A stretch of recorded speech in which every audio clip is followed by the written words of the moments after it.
অনেক দিন পরে ক্লাস করছেন, পড়াগুলো ফাঁকি দিলে হবে না। ঠিক আছে।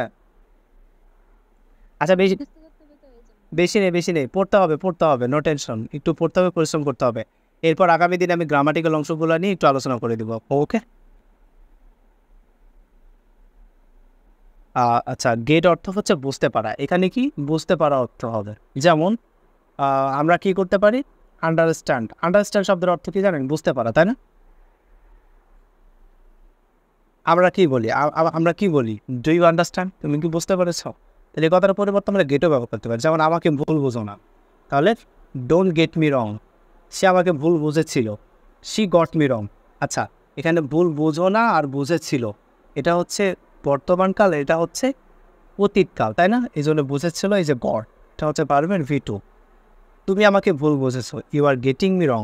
সরি, তুমি আমাকে ভুল বুঝতেছো, জি। মানে এটা চলমান অবস্থা, যার কারণে আমরা কি বলবো, you are getting me wrong. বুঝতে পেরেছ? গট ইট।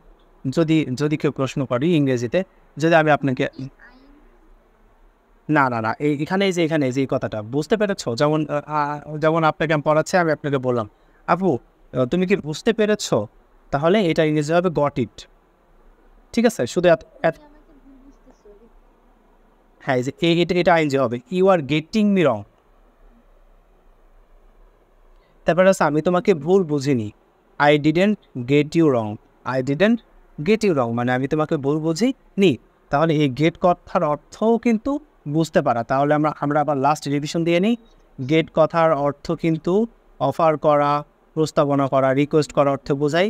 আবার গেট কথাটা কি, ক্রয় করা অর্থ বোঝাই। ঠিক আছে, আবার গেট কথাটা বুঝতে পারা অর্থ বোঝাই, অর্থাৎ আন্ডারস্ট্যান্ডের পরিবর্তে আমরা গেট কথাটা ব্যবহার করতে পারি। ঠিক আছে, তাহলে এখান থেকে আপনি কিছু নিজে থেকে মিনিমাম 5টা বাক্য তৈরি করবেন এবং ইংরেজিতে পড়ার চেষ্টা করবেন। আর না পারলে আগামী ক্লাস আমাকে দিয়ে পড়াই নেবেন। ওকে, জি। বুঝতে পারছেন? আর কোনো প্রশ্ন আছে দেখেন তো?